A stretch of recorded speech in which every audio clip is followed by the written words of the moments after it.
So I've already started to plane this shaft. It started out as a square 3/4 inch billet. I planed it down on two sides, then marked again and planed it down on the other two sides. This is a 1/2 inch diameter. The other side is 3/4 inch diameter circle. So after planing it flat on the workbench, I put this cradle jig. It's a V cradle. And I went ahead and got the edges, the corners, planed down. So I'm almost down to the circle here. We're going to just work it down a little bit more.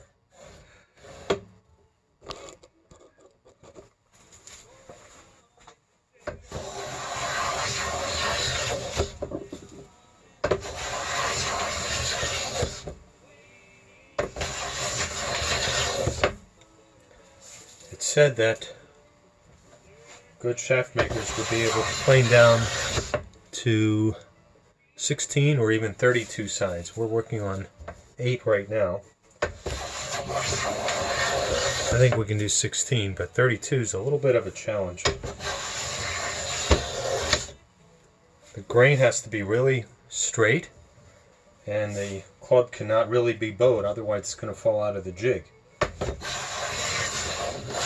Let's see here. Still got some work left.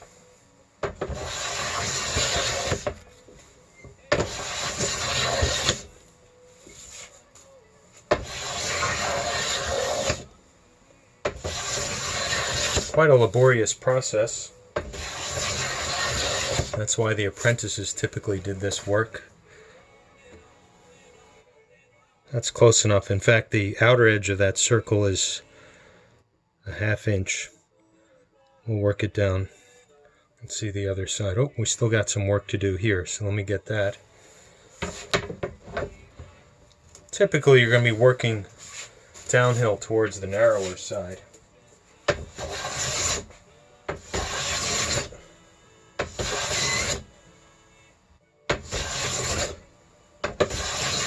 I have this longer plane. It's a number 6 Stanley. This is a 5 1/4 here. This other one's a number 6.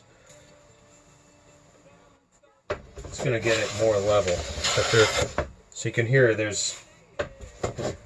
we have wood coming off, nothing, and then wood. So we want to get that so we get a continuous strip going across. Also got to be careful though that we don't get too far below that line.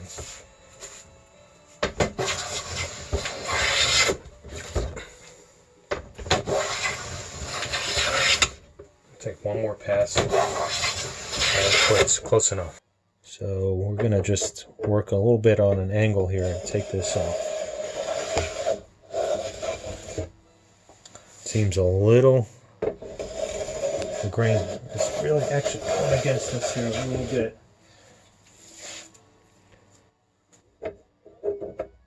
Flip this around, do the next side.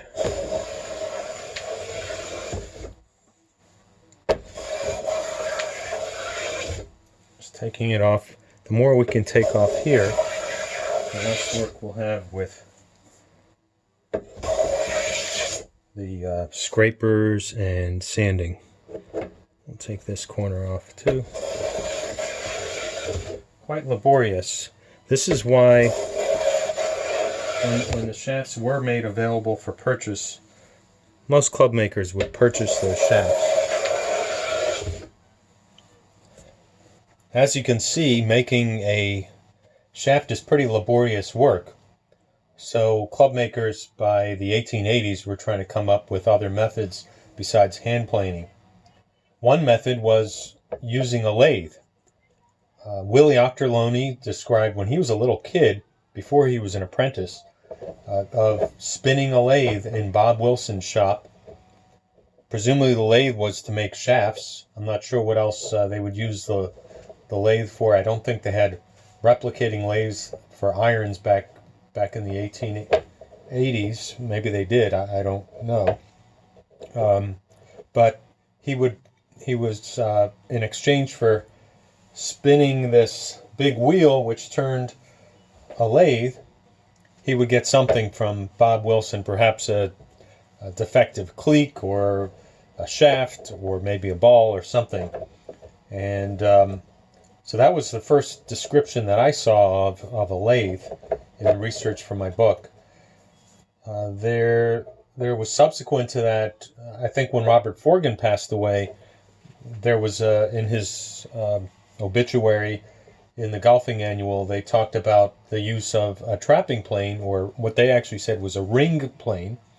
And they said the shaft is made to spin with great velocity, and using graduated pressure, a ring plane is applied to taper the shaft down in a matter of minutes. So this is a ring plane or a trapping plane. The only time I've ever heard of ring plane is in that book. I've never seen the term anywhere else. I've asked hand tool experts that know a lot about 19th century hand tools and 18th century hand tools. They never heard of the term ring plane. So this is what I think is what they described as a ring plane. So the shaft gets trapped in here. That's why they call it a trapping plane. While the shaft is spinning, you're going to get shavings popping up. So it's basically like a regular plane. The only difference is you have a recess here on the main plane part and in this bottom part. So that's one trapping plane. Here's another one I found. I happened to get two at the same time at the same auction. They also call these fishing rod maker planes. They're very difficult to find.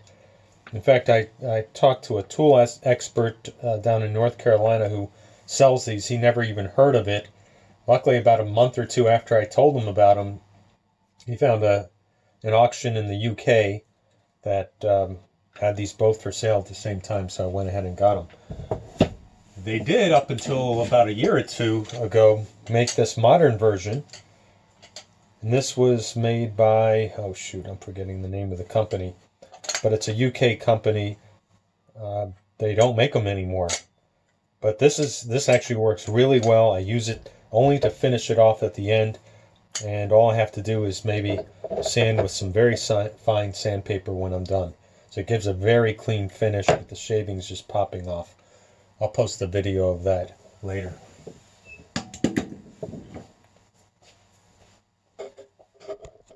This is a good way to start, good way to appreciate what the club makers went through, and a good way to appreciate what Tom Morris or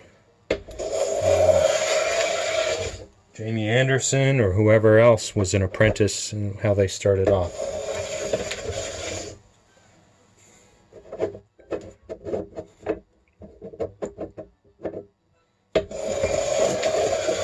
This one, the grain is going against this, so I'm going to flip that over.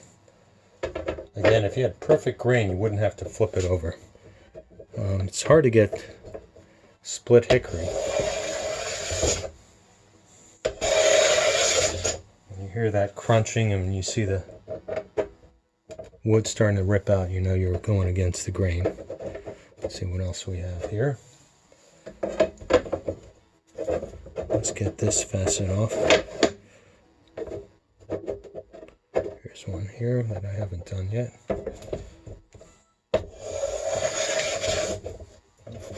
Ripping out there, that's bad. That's a bad chunk. Let's see if we can fix that, or luckily it'll be probably covered up by the whipping.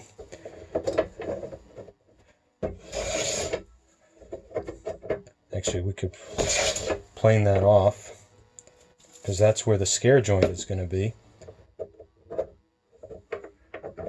Yeah, that's a bad defect there.